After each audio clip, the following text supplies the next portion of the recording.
La providencia de Dios nos permite tener esta reflexión en el día en que la iglesia celebra a Nuestra Señora de Guadalupe. La frase más conocida de aquella aparición, la que conmueve nuestro corazón, es la que ella le dice a Juan Diego: ¿no estoy yo aquí que soy tu madre? ¿Por qué le dice María esa frase a Juan Diego? Porque Juan Diego tiene temor, porque hay miedo en él.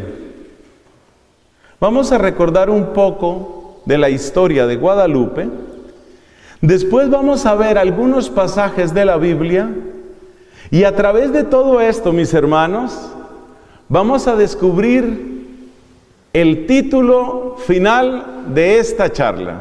Y ese título es el método, no lo hemos cambiado, el método de la Virgen María para vencer el miedo. Ese es el título final de esta charla. El método de la Virgen María, el método de María para vencer el miedo. Ese es nuestro propósito.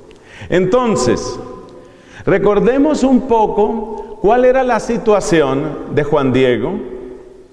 Juan Diego es un indígena. Es un hombre que en el momento de las apariciones tenía un poco menos o alrededor de 50 años de edad. No era un niño, no era un muchacho. Era un hombre de cerca de unos 50 años, un hombre viudo, que tenía un tío, el cual estaba bastante enfermo. Y Juan Diego era un hombre que tenía amor a la fe cristiana y tenía capacidad de servicio. Dos cualidades que brillan en él antes de las apariciones. Está el tema del amor a Dios y a su doctrina, y está el tema de el servicio al prójimo. Amor a Dios y al prójimo. Pero bien, entonces, ¿cuáles son los temores? Es un indígena. Por poco que conozcamos del mundo indígena en México, en el antiguo México, sabemos que la crueldad, las invasiones, la muerte, la guerra, estaban continuamente en el pasado de estos pueblos. A veces tratan de vendernos la idea de indígenas pacíficos, inocentes y amorosos. Pues, mis hermanos, no es la realidad. Particularmente en México, había toda una historia de sangre y de hecho, la manera de aplacar a los dioses era a través de sacrificios humanos. Es decir, que la religión era un tema de miedo. La religión era un tema de angustia y de miedo. Además, Juan Diego es un hombre que tiene un temor particular por la salud de su tío. Así que Juan Diego tiene un pasado cultural de violencia y de crueldad. Tiene una preocupación inmediata, que es su tío, y cuando empiezan las apariciones, él tiene otra preocupación: a mí nadie me va a creer. Esos miedos y seguramente otros que no conocemos, esos miedos son los que habitan en el corazón de Juan Diego. Y por eso María Santísima le dice: no estoy yo aquí que soy tu madre.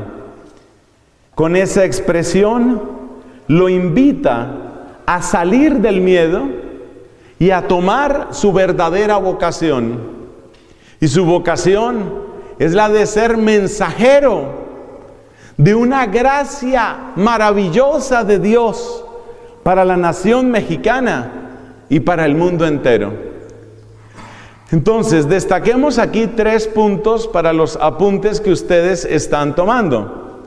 El primer punto es que en Juan Diego, como en muchas de nuestras vidas, vivían y palpitaban miedos. Segundo punto, que Juan Diego recibe de María aquella frase: no estoy yo aquí, que soy tu madre. Y tercer punto, que Juan Diego, liberado del miedo, solo liberado del miedo, encuentra su verdadera vocación. El futuro se construye después del miedo, es lo que quiero destacar. El miedo es una barrera que te impide ver el futuro que Dios quiere para ti. De modo que la desaparición, la victoria sobre el miedo, es como abrir una brecha que te permite por fin mirar el futuro que Dios quiere para ti. Y es aquí donde recordamos la frase que el ángel le dijo a María: no tengas miedo, no temas, María, me fobu Mariam, heures gar harin parato feo. No temas, María, has encontrado gracia delante de Dios. No temas, María. Ese no temas, María, ¿por qué se lo dice el ángel a la Virgen? ¿Y por qué luego la Virgen se lo dice a Juan Diego? Porque el miedo es lo que no te deja ver tu futuro. Porque el miedo es lo que no te deja abrirte a la vocación que Dios quiere para ti. El miedo nos paraliza, nos congela en el presente y nos amarra al pasado. Superado el miedo, podemos abrir una brecha en esa muralla y podemos asomarnos a un futuro que no imaginábamos, un futuro que no conocíamos. Esa es la importancia de la victoria sobre el miedo. No temas, María, es la manera como el ángel le da esa gracia suplementaria para que ella rompa la barrera y pueda ver algo que jamás hubiera podido imaginar nadie. Quiero que seas la madre del Mesías. Es algo inimaginable, es algo que parecía imposible. Entonces, así comprendemos la importancia de vencer el miedo. ¿Por qué? Pues, resumido, porque el miedo te amarra al presente, te encadena al pasado, no te deja ver el futuro. Por eso yo me atrevo a soltar esta frase: imagina tu vida sin miedo. Y esa frase va a sonar graciosa para algunos, porque algunos dirán: bueno, pero es que yo miedo no tengo, yo de miedo no sufro. Eso piensa uno, hasta que empieza a caer en cuenta de cuáles son los miedos subterráneos que tenemos. ¿Cuáles son, por ejemplo, miedos subterráneos? El miedo al rechazo, el miedo a la soledad, el miedo a la enfermedad, la vejez, el absurdo, el fracaso. Tenemos una gran cantidad de miedos subterráneos, pero por ahora nuestro tema no va a ser ese. Nuestro tema es la metodología, el método de María para vencer el miedo. Porque en la medida en que se va venciendo el miedo, se hace posible algo absolutamente maravilloso. Y es que logras ver lo que antes no veías. Antes de pasar a la parte bíblica, yo quisiera solamente mencionar 3 santos que cuando vencieron su miedo, encontraron su vocación. El primero de ellos lo tuvimos hace poco. Piensa en San Francisco Javier. San Francisco Javier, patrono de misiones y de misioneros.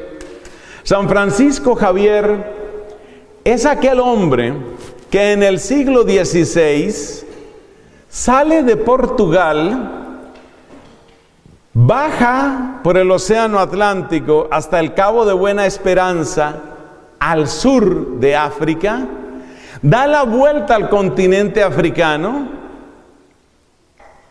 sube hasta llegar a la India y después de una escala larga en la India sigue hacia lo que hoy es Tailandia, da la vuelta y llega hasta tierras de Japón y Corea. Te estoy hablando del siglo XVI. Te estoy hablando de un recorrido de miles y miles de kilómetros. Él se lanza a eso, se lanza a lo desconocido. ¿Qué preparación tenía Francisco Javier para hacer eso? Él tenía seguro de viaje, conocía los idiomas a donde iba a estar, conocía la situación de las culturas. ¿Cómo puede una persona lanzarse a algo así? El miedo no era ya barrera en su corazón. Él, que había sido un hombre de vida estable y tranquila, pues allá en la Europa de aquel tiempo, un hombre de estudio en París, ese hombre, vencido el miedo, se lanza a esta aventura de miles de kilómetros. Y ahora yo te hago una pregunta. ¿Qué hubiera pasado? ¿Qué hubiera pasado si Francisco Javier dice, yo que me voy a ir por allá? ¿Qué hubiera pasado si Francisco Javier hubiera dicho, no, pues que lo haga otro? No tendríamos el santo que tenemos hoy. Pero no se trata de hacer cosas, como se dice popularmente, a la loca. Estoy dando solamente ejemplos. Ya que estamos hablando de misioneros, el gran misionero, sin duda alguna, sin la menor duda, el gran misionero de nuestra fe cristiana es San Pablo. Piensa en ese momento que nos cuenta el libro de los Hechos de los Apóstoles, cuando están en Antioquía y están en un día de retiro espiritual, nos dice, ¿no? Nos dice la Biblia que están en un día de retiro con ayuno y oración. Y piensa que en medio de esa oración, uno de esos profetas, un inspirado de Dios, habla de parte de Dios y les dice, separadme a Bernabé y a Pablo para la misión a la que los he encomendado. Y siguen orando y ayunando. Y luego les imponen las manos y los lanzan a la primera misión. Salen de Antioquía, de Siria, llegan a Chipre y empieza la primera de las grandes misiones que hoy conocemos como misiones de Pablo. Él hubiera podido quedarse ahí, hubiera podido quedarse en Antioquía. De hecho, ellos fueron huéspedes en Antioquía por muchos meses, tanto Bernabé como Pablo. Él hubiera podido quedarse ahí, seguir enseñando ahí. Era un hombre que tenía una capacidad pedagógica maravillosa. Pero empieza ese camino misionero, ese hermoso camino misionero. La última persona que quiero recordar, muy amada de todos nosotros, es Madre Teresa de Calcuta. Seguramente ustedes saben que Madre Teresa pertenecía a una comunidad religiosa dedicada a la enseñanza.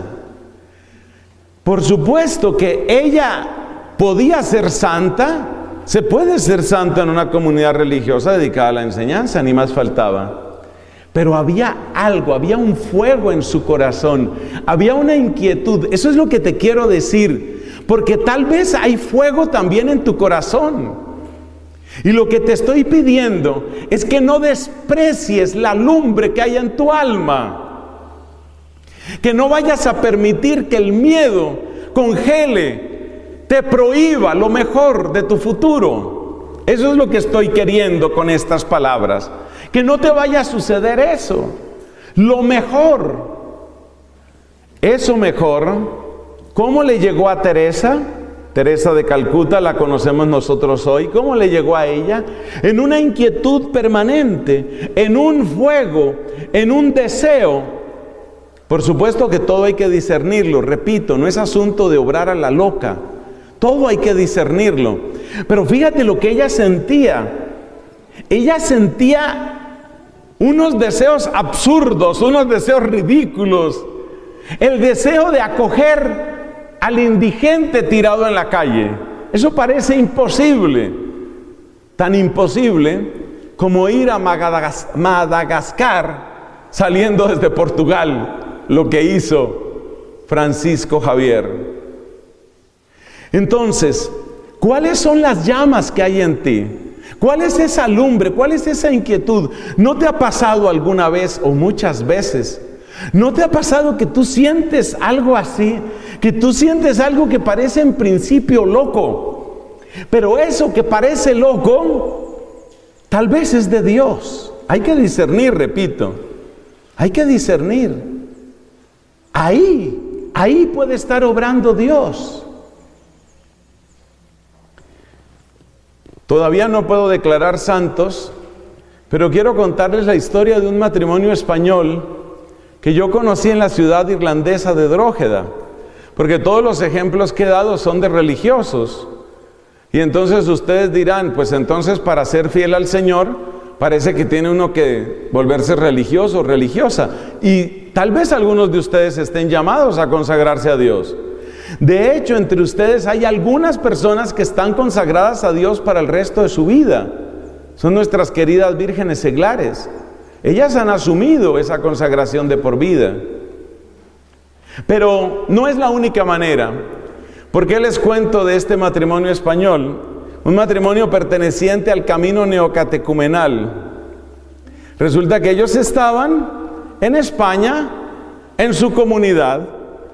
Los que conocemos un poquito de la manera de ser de los españoles sabemos cuán fraternos, cuán alegres, cuán cercanos, cuán comunitarios pueden ser. Y ellos estaban muy bien en su comunidad. Pero resulta que la comunidad, como en tantos otros lugares donde están los neocatecumenales, a veces hace propuestas locas. Y la propuesta es, ¿por qué no se van ustedes como familia misionera a otro sitio? Pero resulta que el caballero, el papá, tiene su trabajo, tiene su vida organizada ahí. La mamá tiene su trabajo. No son millonarios, pero están ganando unos cuantos euros que les sirven. Y entonces la idea, ¿cuál es? Renuncia a tu trabajo. Ese trabajo que tienes estable, sal de Ur.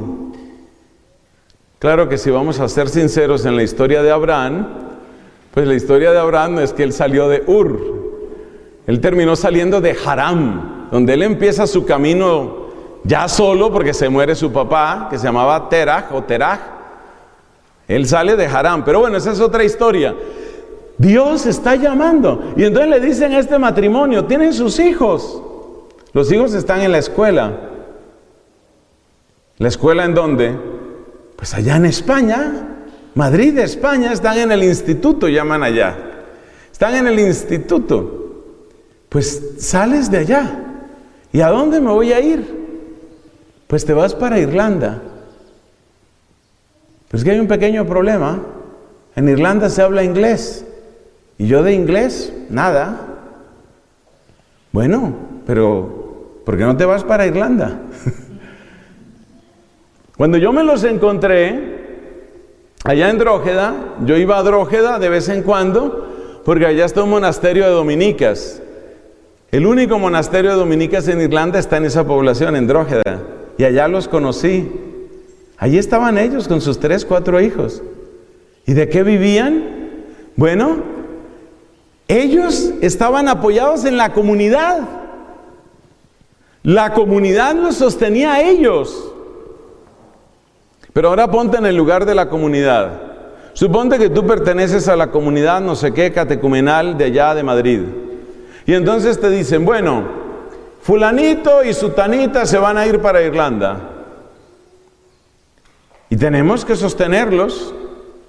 Y entonces tú tienes que meterte la mano al bolsillo y decir, cada mes tengo que dar 200 euros o lo que sea, porque es entre varios, tengo que dar 200 o 300 euros para que esa familia viva allá. O sea, también hay una fe en los que se quedan en Madrid, porque si no, ¿de qué viven los otros?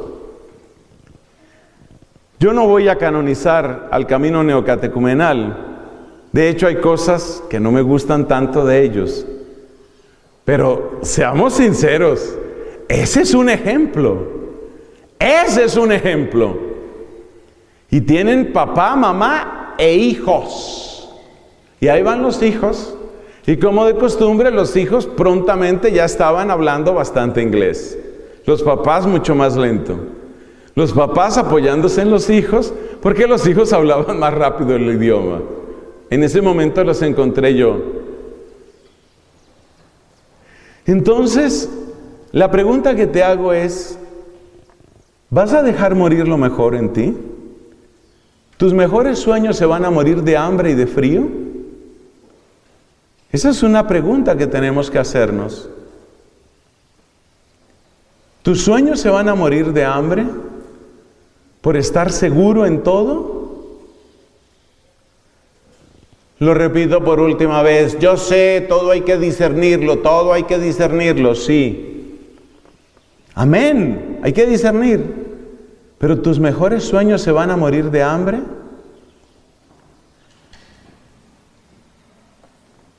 Si llega el momento final de tu vida, ¿qué lamentarás?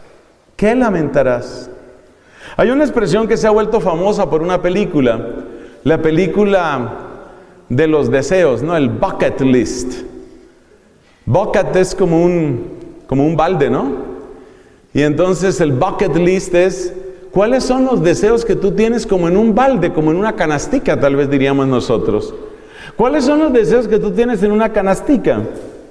Entonces el bucket list, la canastica de deseos en esa película, son todas cosas que no son malas, pero que son cosas puramente para este mundo y hasta cierto punto bastante egoístas. No es que estén mal. Por ejemplo, tener en el bucket list, yo quiero ver el amanecer en el Monte Everest. Pues eso no es pecado, claro que no. Eso es algo bonito. Y está muy bien que la gente tenga sueños así, medio locos. Quiero bucear en el Pacífico Meridional. ¡Wow! Eso suena así como interesante, como fascinante. Pero así como existe un bucket list, así como existe una lista de deseos, llamémoslos así, del mundo, no digo que sean pecado, pero son del mundo, tú no tienes un bucket list de Dios. Es decir, el Espíritu Santo no te ha tocado alguna vez así como con una idea de esas. La historia de María empieza así, con un llamado absurdo, con un llamado ridículo. Bueno, ridículo porque usted sabe que la palabra ridículo quiere decir lo que causa risa, lo que causa risita, esa es la etimología de la palabra ridículo.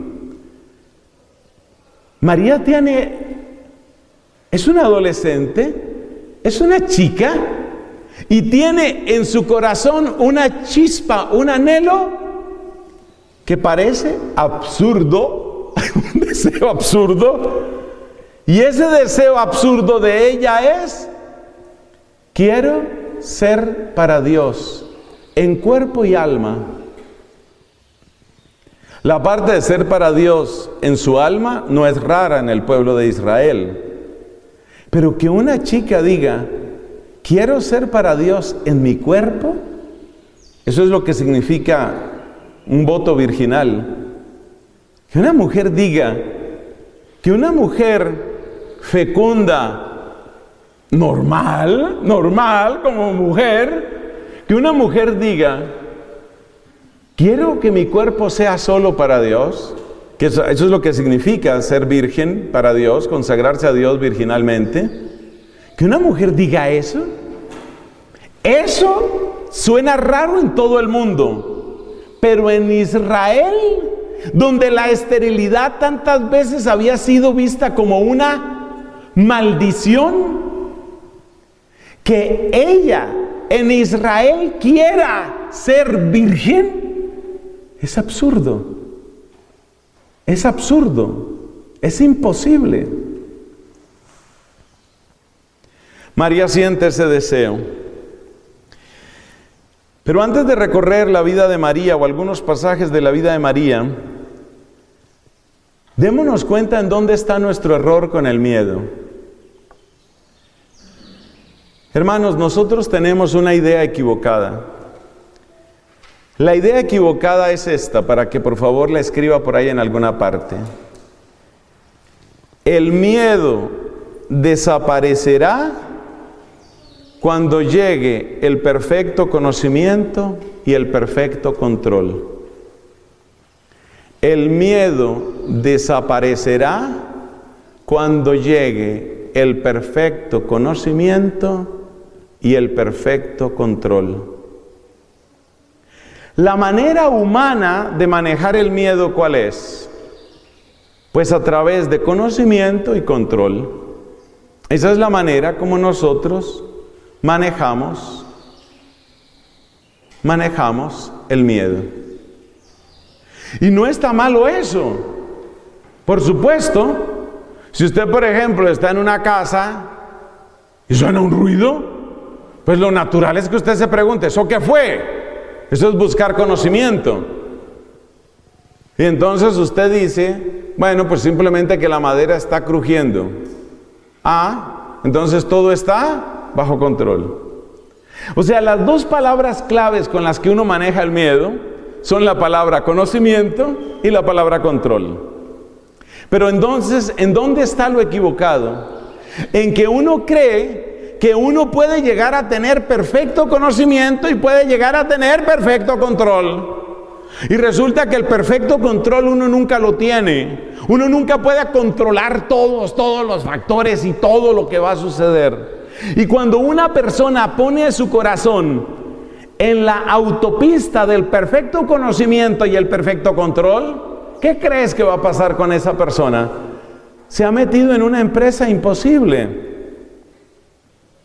Es una empresa imposible. Y esa empresa imposible genera lo que en lenguaje popular llamamos una paranoia. No estoy hablando de la definición clínica de paranoia. Pero claramente la persona se vuelve así cuando intenta tener perfecto conocimiento y perfecto control. Quiero controlarlo todo. Uno no puede controlar todo. Pero ¿cuál es la medida exacta de control que debo tener en mi vida? ¿Y cómo puedo manejar la información insuficiente que también tengo en mi vida? Entonces nosotros fracasamos en el manejo del miedo porque creemos que para vencer el miedo hay que tener perfecto, el problema está en la palabra perfecto, perfecto conocimiento, perfecto control. Y uno nunca puede tener perfecto conocimiento y perfecto control. Para entender por qué esta es una idea equivocada, es bueno ver algunos ejemplos. Pensemos en el caso de los celos. Estoy hablando de los celos patológicos. ¿Cuál es el problema con los celos patológicos? Si usted piensa, una celotipia de esas que son patológicas, consiste en que la persona quiere tener perfecto conocimiento y perfecto control. Por eso la actitud típica de la persona celosa es ¿cuál? Necesito saber a todas horas en dónde estás, con quién estás, qué estás pensando, qué vas a hacer, cuál es tu idea. Es decir, quiero perfecto conocimiento sobre ti. A todos nos gusta que se interesen por nosotros.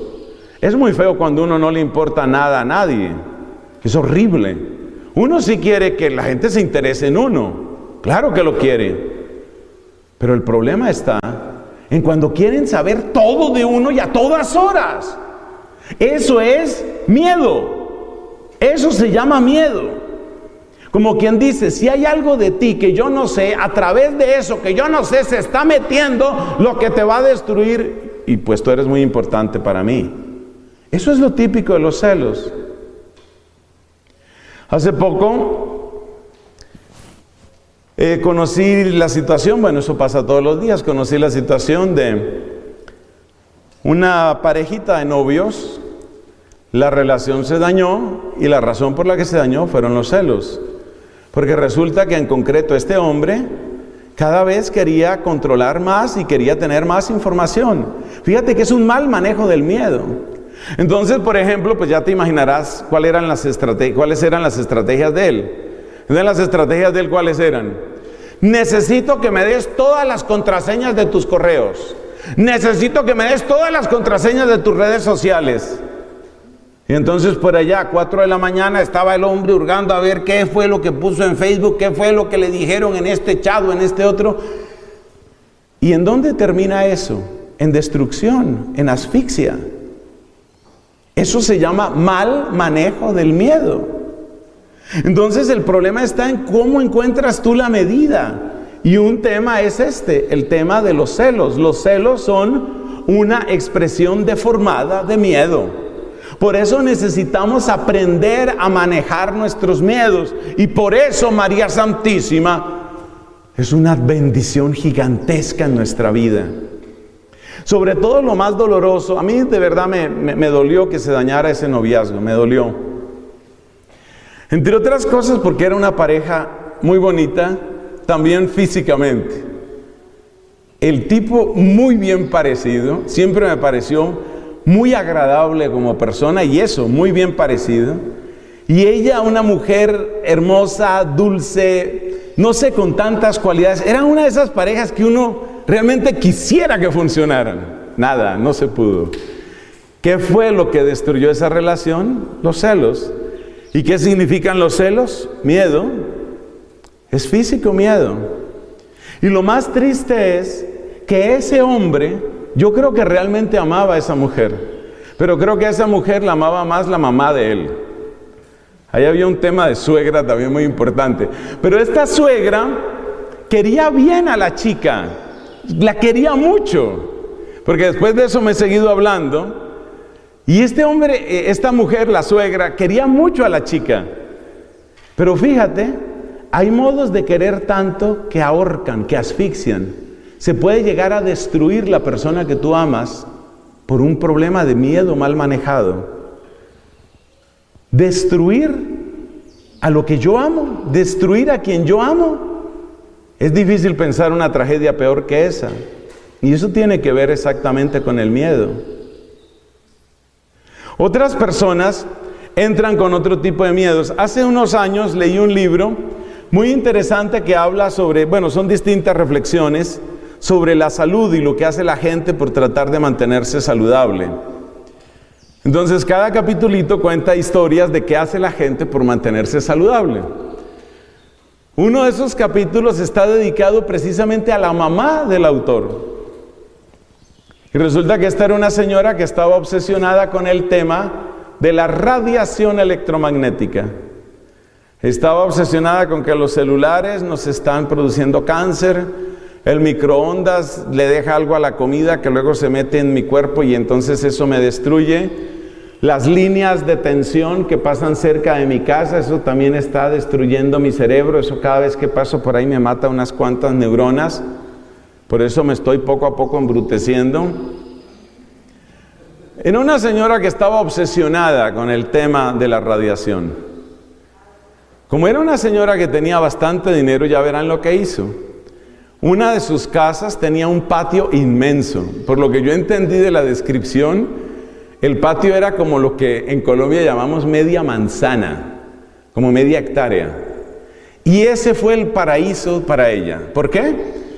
Porque en la mitad de ese patio, ella hizo una casa básicamente a base de madera. Casi no tenía nada de metal, porque se sabe que el metal pues transmite radiaciones. Entonces, una casa prácticamente hecha de madera. No tenía conexiones eléctricas, porque se sabe que donde hay electricidad hay magnetismo. No tenía conexiones eléctricas, no tenía metal. Nada que emitiera radiación, incluyendo microondas, incluyendo celulares, nada podía acercarse a menos de 20 metros de esa cabaña que ella se hizo. Y allá dentro de su cabaña ella se sentía segura. Pero uno empieza a preguntarse, ¿Dónde termina la seguridad y empieza la prisión? Porque para ella salir de su cabaña segura era algo que le producía miedo.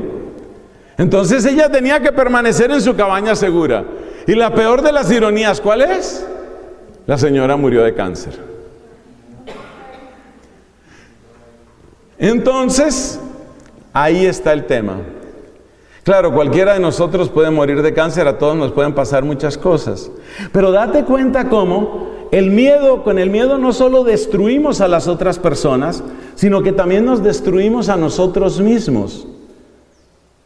Esa mujer se volvió prisionera, estaba secuestrada por su propio miedo, metida en su cabaña, pues no podía, por supuesto, ni ver televisión, ni utilizar internet, ni comunicarse con nadie. Sí podía hacer muchas cosas bellas y útiles, podía leer, podía tejer, podía escribir, podía hacer muchas cosas. Pero hay que preguntarse qué estaba haciendo el miedo dentro de esa historia. Y luego tenemos el miedo en la evangelización, que es el tercer ejemplo que quiero darles. El miedo en la evangelización. El miedo de decir lo que realmente pienso. El miedo de que me van a rechazar. Familia espiritual, por dar un ejemplo. Familia espiritual se acerca a sus 7 años de existencia. En 7 años ya hemos recogido bastante experiencia, creo yo. Nos falta mucho, pero hemos recogido. Y en 7 años hemos visto detenerse proyectos de evangelización básicamente por miedo. Pero más que los proyectos, yo quiero referirme a lo que les ha sucedido a muchos adultos y jóvenes. Es el temor de presentarse plenamente cristiano. Eso te paraliza también. Y resulta que hay una ley de la evangelización. Y esa ley de la evangelización está en esta frase: o tú acercas el mundo a Cristo, o el mundo te aleja de Cristo. Escriba esa frase que le conviene. O tú acercas el mundo a Cristo, o el mundo te aleja de Cristo. Eso no tiene punto medio. Si tú no estás acercando tus amigos a Cristo, tus amigos te están alejando de Cristo. Es así de sencillo. Yo ya he visto a varios de ustedes, sin que yo sea ni perfecto, ni modelo, ni más faltaba, pero ese no es el tema. Yo ya he visto a varios de ustedes hacer el experimento de las dobles y las triples vidas. Eso ya lo hemos visto aquí en Familia Espiritual. Eso de que yo en Familia Espiritual, si me invitan a una caminata mariana y vamos a rezar rosario de las semanas, ahí estoy juicioso y piadoso. Si hacemos una vigilia, ahí estoy juicioso y piadoso. Pero luego en redes sociales, entonces ahí sale la otra, o ahí sale el otro. Ahí sale el otro. O sea, no has logrado unificarte, no has logrado. Está bien en este ambiente, pues en un ambiente, si yo estoy en Villa María, y entonces la gente está orando y la gente está cantando. Si quieres conocer qué cosa es el amor. Hombre, yo canto con todos, no tengo ningún problema. Pero en el momento en el que estoy fuera de mi acuario, en el momento en el que estoy por fuera, en ese momento, sea con mis amigos, sea en mis reuniones, sea en mis redes sociales, ahí sale el otro. Y ese otro que sale es el otro que le paga tributo al mundo, o que le paga tributo a la carne, o uno no desearía decir esta frase, le paga tributo al diablo. Ahí sale el otro. Entonces en tus redes sociales sale el otro. No has logrado unificar, y es muy grave eso, porque ya hemos visto a varios hacer esos experimentos. Y en esos experimentos siempre sucede lo que le pasó a aquel joven cuando Pablo estaba predicando. El libro de los Hechos de los Apóstoles nos cuenta que en alguna ocasión Pablo estaba predicando. Y Pablo, que creo que es un fenómeno un poco extraño, predicaba largo. Es un fenómeno extraño que él tenía. Las predicaciones de San Pablo eran largas. Además tenía otra costumbre, y es que él, cuando se ponía a predicar, se le espantaba el sueño. Entonces Pablo se puso a predicar y estaba de noche. Y había un joven, eso está en el libro de los Hechos de los Apóstoles, tarea, encuentre la cita. En el libro de los Hechos de los Apóstoles se nos cuenta que había un joven que estaba por allá, ellos estaban en un piso alto, y el joven estaba sentado en el borde de la ventana. Siempre me llamó la atención esa imagen. Estaba en el borde, con una partecita, oigo a Pablo, con otra partecita, pues oigo la música de las tabernas y mis amigos que están pasándola bueno. Entonces este joven, ya esa parte la agrego yo, claro está. Entonces este joven estaba entre la taberna y San Pablo. Pero ¿qué pasa? Que este es un movimiento que las mamás han utilizado desde todos los siglos para generar sueño. Entonces este hombre estaba entre la taberna, mis amigos, con toda seguridad le estaba tuiteando ahí, estaba actualizando su estado. Entonces, mis amigos, San Pablo, mis amigos, San Pablo, ¡ah, güey! Se cayó. Se cayó desde ese piso ese hombre. El que quiere estar adentro y afuera, al final se cae. Bueno, fue una caída gravísima. Se requirió milagro de San Pablo, porque estaba, por lo visto, muerto. Entonces hubo ahí una resurrección. Pero lo que yo quiero destacar es eso. ¿Por qué tenemos esos dos rostros? ¿Por qué somos una cosa delante de la familia o de lo que sea? ¿Y por qué somos otra cosa en otro lugar? ¿Por qué? En el fondo es miedo. En el fondo es la idea de que si yo soy plenamente de Cristo en todo lugar y con todas las consecuencias, no me van a aceptar, no me van a querer, no me van a funcionar las cosas, no voy a lograr lo que yo quisiera. Es decir, yo no le creo completamente a Dios, no le creo. Y Dios habla de una conversión y habla de cosas que hay que dejar, pero yo no le creo completamente a Dios, no le creo. Le creo una parte, la parte de San Pablo, interesante. ¿Sabe una cosa que a mí me preocupa de esos que están en la ventana y están así, en ese bamboleo? ¿Sabe qué es lo que me preocupa? Que muchos de los que le han hecho más daño a Cristo y a la iglesia han sido personas del bamboleo. Mire usted, uno de los grandes enemigos de la iglesia, tal vez de los más grandes enemigos de la iglesia en el siglo XVIII, fue François-Marie Arouet, conocido popularmente como Voltaire. El lema de Voltaire era écraser l'infâme. Hay que destruir a la infame. ¿Y la infame quién es? La iglesia. Hay que destruir a la iglesia. ¿Dónde estudió Voltaire? En un colegio de jesuitas.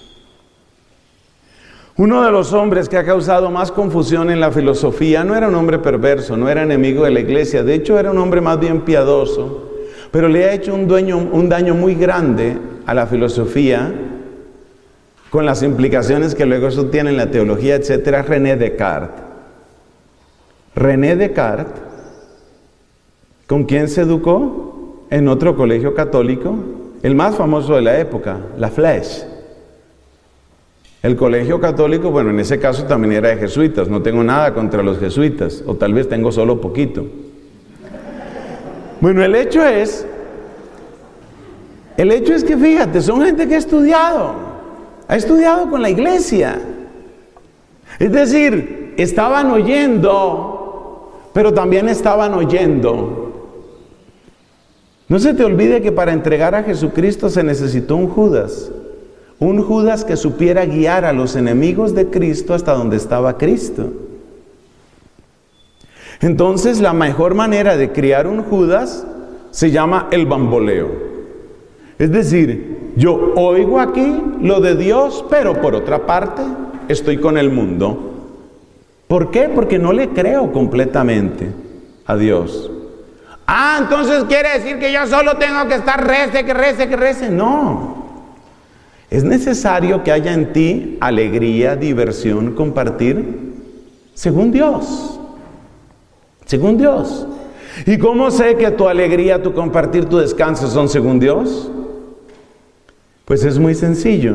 Si tú tienes que esconder tu identidad cristiana, católica, delante de alguien, si tú no puedes decir abiertamente, ¡viva Cristo Rey!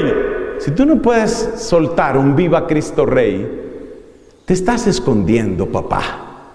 Mamita, su merced se está escondiendo. Te estás escondiendo.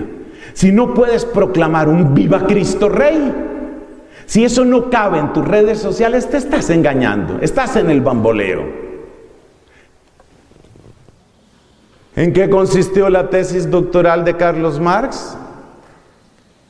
Me aprendí el título. La unión de los discípulos con Cristo según Juan capítulo 15. Esa fue la tesis doctoral de Carlos Marx. Nombre de la actitud de Carlos Marx se llama el bamboleo.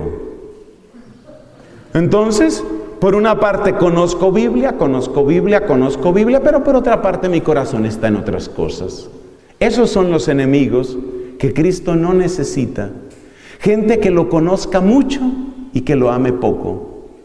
Entonces, por favor, para sus apuntes esta frase: los peores enemigos de Cristo son los que lo conocen mucho y lo aman poco. Esos son los peores enemigos de Cristo. ¿Y cómo se llega a ser enemigo de Cristo? ¿Cómo llega uno a esa tristeza de conocerlo mucho y amarlo poco? ¿Cómo se llega? Se llega con el ejercicio triste del bamboleo. Aquí estoy oyendo, pero me voy de para acá. Y te repito, yo no te estoy mandando a una vida de mojigatería.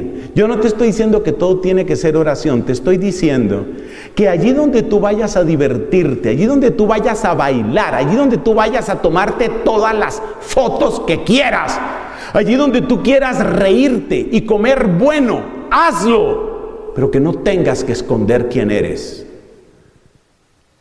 Que en esos lugares tú puedas lograr corazones para Jesús. De eso es lo que se trata. Yo creo que es una de las enseñanzas que nos dejan santos jóvenes, como el beato Pier Giorgio Frassati, italiano, y como el también italiano recientemente beatificado, Carlo Acutis. Lo que nos muestran estos santos es eso: alegres, deportistas, con amigos, capaces de risa, capaces de gozo, capaces de amor, pero no se esconden. No están bamboleándose, no están entre una cosa y otra, son lo que son. Yo les admiro, porque una persona de esas, primero tiene que pasar por una tempestad, la macha, pero después de la tempestad, esas son las personas que todo el mundo busca para verdaderos líderes. Porque no hay nada que forje tanto el temperamento, no hay nada que forje tanto tu carácter, como ser el mismo en todas partes. Esos son los líderes que el mundo necesita. Entonces, fíjate el error tan grande que estamos cometiendo. Cerremos esta parte y terminamos con la reflexión bíblica sobre María. Fíjate el error que estamos cometiendo. El error que cometemos es creer que para que desaparezca el miedo hay que tener el perfecto, ojo con la palabra, perfecto conocimiento y perfecto control. Ese es el error. Eso nunca lo vas a tener. Si te metes por ahí, llegas a la paranoia. Paranoia en sentido popular. Y si llegas a la paranoia en sentido popular, terminas destruyendo a los que amas, como la persona celosa, destruyéndote a ti mismo, como la señora que resultó prisionera en su propio jardín, o resultas negando a Cristo, como tantos que están llevando doble vida. Terminemos entonces con nuestra parte bíblica y entenderemos la profundidad de lo que el ángel le dijo a María y la profundidad de lo que María le dijo a Juan Diego y hoy nos está diciendo a nosotros, porque María nos está hablando a nosotros hoy. María tenía su idea, una idea absurda. Quiero ser de Dios con todo mi cuerpo y con toda mi alma. Eso se llama ser virgen para siempre. Eso es lo que ella quería. Pero llegó una buena noticia, una buena solución. Un hombre que entendía eso. María no estaría desposada con José si no hubiera claridad sobre ese punto. María no se iba a someter ni a engañar a José, que tendría que esperar otro tipo de matrimonio, ni tampoco vivir en una presión constante. O sea que José fue el regalazo que Dios le dio a María. O sea, José era un hombre realmente único. Y entonces el plan, me estoy basando en San Agustín. Yo sé que hay autores que no comparten lo que en este momento estoy diciendo, pero la convicción que yo tengo junto con San Agustín y la mayor parte de los padres de la iglesia es que había acuerdo entre ellos con respecto a esto de la virginidad. Había acuerdo entre ellos. Si no, no se entiende, lo que digo ahora es de San Agustín, no se entiende la pregunta que ella le hace al ángel si ella no tuviera un proceso virginal. Porque María le dice, ¿cómo voy a ser mamá si no tengo relaciones con un hombre? Pero estaba desposada con José. Como el ángel le dijo, serás mamá, serás madre, eso no tenía ningún problema. Pues claro que voy a ser mamá. Si ella tuviera en sus planes que hubiera relaciones normales, naturales, entre hombre y mujer, si ella tuviera eso en sus planes, la pregunta de ella no tenía nada que ver. Entonces los que niegan la interpretación de San Agustín, que es la que yo creo fervorosamente, junto con la mayor parte de los padres de la iglesia, los que niegan la interpretación de San Agustín, entre los cuales dolorosamente hay personas que amo mucho en la teología, como por ejemplo el Papa Benedicto, se me parte el alma de tener que decir ese nombre aquí. Los que niegan la interpretación de San Agustín, básicamente lo que dicen es que esa frase de María es un recurso literario para que aparezca una explicación. En el momento en el que tú dices que una frase es un recurso literario, después me explicas cuántos recursos literarios hay en el resto de la Biblia. Pero bueno, es de los poquísimos ejemplos en los que no puedo estar de acuerdo con el muy amado Papa Benedicto XVI. Uno de los poquísimos casos. Entonces yo me quedo con San Agustín en esto. Y San Agustín sigue la interpretación natural. Y la interpretación natural es que si María hace esta pregunta, es porque en ella hay un propósito de virginidad. Hay muchos otros que tienen esa misma idea, como San Ambrosio y otros. Este semestre precisamente que di Mariología en la universidad, tengo una charla específicamente sobre ese tema. Pero bueno, ¿a qué vamos con esto? A que María tiene su plan y ha encontrado el regalo de Dios en un hombre que entiende ese plan. Y ese hombre se llama José. Es una bendición muy grande. Viene un cambio de planes. ¿Cuál es el cambio de planes? Un día, un ángel se presenta ante ella y la saluda. Partamos de la base de que la plenitud de santidad que brilla en un ángel abruma nuestro entendimiento. Un ángel puede paralizar tu inteligencia. ¿Por qué la paraliza? Porque es como si vieras tanta verdad y tanta belleza junta que no puedes pensar. No puedes pensar. El ser humano no soporta el esplendor de un ángel de Dios. No lo soporta, es demasiado. Es demasiado. Bueno, entonces este ángel se aparece y la saluda además con esas palabras que conocemos. Haire que jaritomene, jocurios metasu. Te saludo María, muy amada, muy favorecida, agraciada, el Señor está contigo. María, siendo quien era, criatura humana, queda abrumada por eso que le dice el ángel. Se pregunta, ¿esto qué es? El ángel continúa, me fobu Mariam, no temas María. Acuérdate que ya aprendimos qué significa no temas. No temas significa no te cierres al futuro que Dios quiere para ti. No te cierres al futuro que Dios quiere para ti. No temas.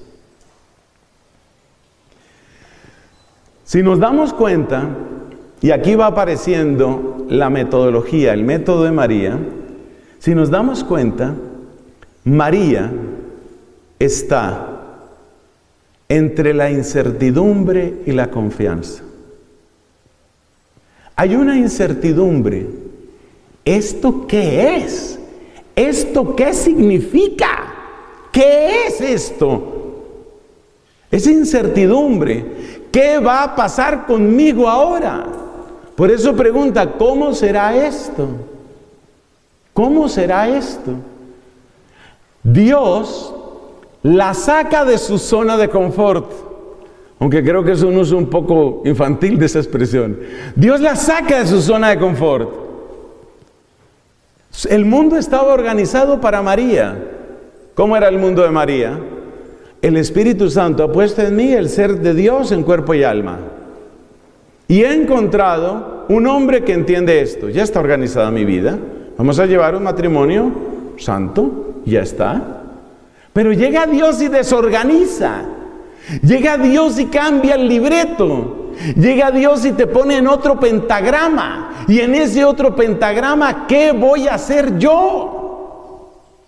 Eso se llama incertidumbre.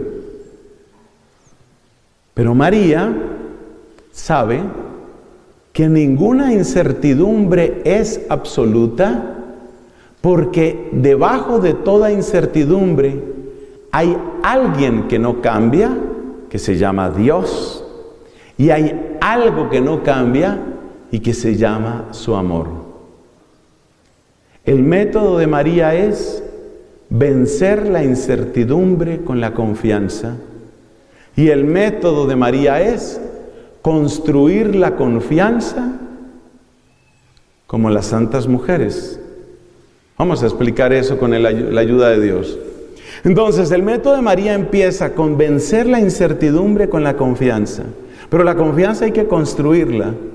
¿Cómo se construye la confianza en Dios? Con el recuerdo de sus maravillas y con una relación viva con Él. Entonces, el recuerdo de sus maravillas aparece, por ejemplo, en Judith, aparece, por ejemplo, en Esther y en otras santas mujeres, sin duda alguna. Pero libros de la Biblia que lleven nombre de mujer, en esos dos aparece. Entonces, ¿cuál es el método de María con respecto al miedo? ¿Cómo nos enseña María a vencer el miedo? Vencer el miedo no significa caer en la imprudencia, ¡no! Vencer el miedo significa poner en su lugar los riesgos, poner en su sitio los peligros, no más grandes, no más chiquitos. ¿Cómo me enseña María a poner en su lugar los miedos? A través, venciendo la incertidumbre con la confianza. ¿Y cómo se logra la confianza? Con el recuerdo de las maravillas de Dios y con una relación viva con Él. Ambas cosas estaban plenamente en María. María tenía el recuerdo de los prodigios de Dios y María tenía la relación más viva y más perfecta que persona alguna pudiera tener con Dios. Así se construye la confianza. Entonces, ¿este método funciona? Pues claro que funciona, y lo ves en ella. Mira cuántas veces Dios le cambió el libreto.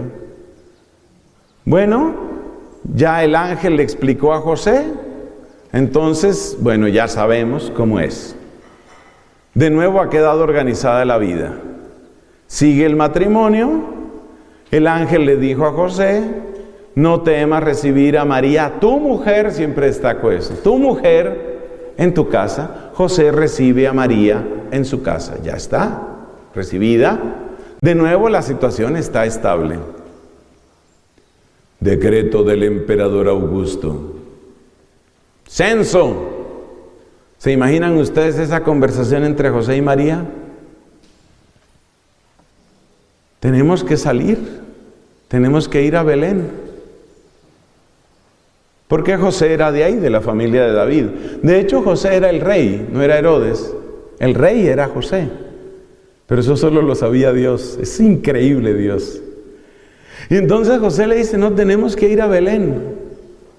Y esta mujer, con ese embarazo ya tan adelantado, faltaban pues pocas semanas, quizás días. Y así a emprender viaje. ¡Ay Dios! ¿Cómo va a ser esto?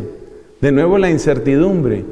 Y frente a la incertidumbre, de nuevo, la confianza. Vamos para Belén. Llegan a Belén. No hay posada. ¡Ay Dios! ¿Y ahora? Bueno, dice el Papa Francisco en su bellísima carta, que es la que más me gusta de él. Patris Corde, se llama la carta apostólica del Papa Francisco sobre San José. Dice, José brilla también por la creatividad. José es el hombre que encuentra un camino, encuentra una solución. Esa reflexión yo nunca la había oído, se la debemos a este Papa Francisco. Bueno, listo, entonces arreglado lo del nacimiento. Prueba superada, pero es que era prueba tras prueba. Herodes va a buscar al niño para matarlo. Y ahora, arreglar en una noche, arreglar mudanza en una noche, ¿para irse a dónde? ¿Tenemos reservas en ese hotel? ¿Para irse a dónde? Incertidumbre, vencida por la confianza. Y llegan allá a Egipto. ¿Y aquí de qué vamos a vivir? José responderá, pues yo sé trabajar. A buscar trabajo donde no me conocen. Ese es José, esa es María. Vuelven a Nazaret. Y ahí viene otra clase de incertidumbre. Yo creo que María de vez en cuando, como hacen todas las mamás espían a los hijos. Eso es así, todas las mamás.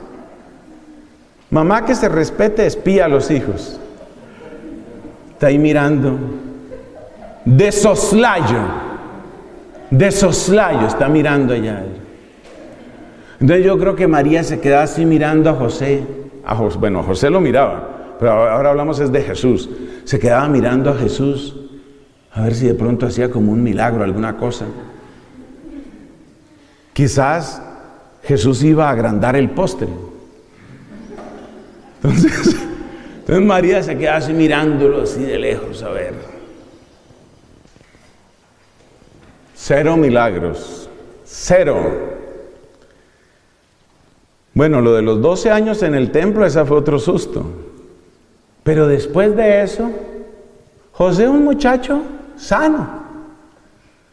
Como dicen las mamás siempre de los hijos, ¿no? Mi hijo muy sano. Luego uno conoce al muchacho y uno dice, no sé qué le ve de sano, pero bueno.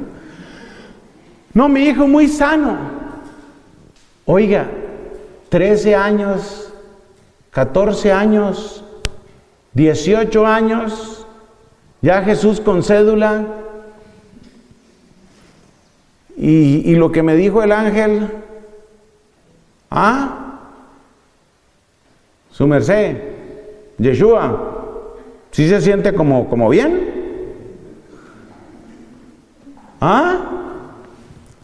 22 años, 28 años, ¿no se le conoce novia? A ver cómo es este Mesías, esto aquí cómo es al fin. Esa también es otra incertidumbre. De Juan el Bautista se dice que la gente exclamaba, ¿qué será de este niño? ¿Cuántas veces se lo preguntaría María? A veces con sonrisa, a veces con lágrimas, ¿qué va a pasar con mi niño?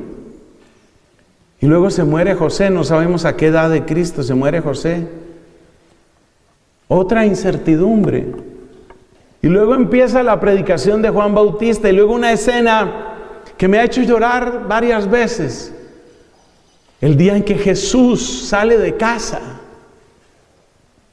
Y ambos sabían lo que eso significaba. ¿Cómo fue esa despedida? ¿Cómo fue ese abrazo? Pero es que no hay manera de amar sin soltar. No hay manera. El que ama y no suelta asfixia. No hay manera. Tener que soltar a ese hijo. Se queda María mirándolo mientras él va camino de la ribera del Jordán. Ya nunca más se quedará en la casa de ella. Y luego la cruz. Y luego la cruz. Esa es María. ¿Aquí qué? ¿En dónde quedó todo? ¿Dónde quedó todo? Y mientras tanto, el demonio bramándole al oído: te engañaron, te engañaron, te engañaron. Y ella firme. Y ella de pie junto a la cruz. Es impresionante María Santísima, es impresionante. Y todo lo vence por una absoluta confianza en Dios. ¿Y la confianza de qué se alimenta? De escuchar las maravillas de Dios, de recordar las maravillas de Dios. De eso se alimenta. ¿Y de qué más? Tener una relación viva con Él. Ese es el método de María. Y luego Pentecostés. Y se acaba la familia. Ya se van los apóstoles. Andrés, por allá, a las islas de Grecia. Ya se van. Tomás, camino de la India. Bartolomé, algunos dicen, por la región de Irak. Y ella, junto al discípulo amado, en Éfeso. La vida de ella estuvo marcada por la incertidumbre. Ella no tenía clara otra cosa, sino que Dios es Dios.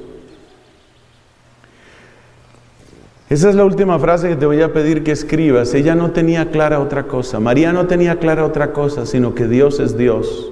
Es lo único que ella tenía claro. Dios le cambió tantas veces el libreto.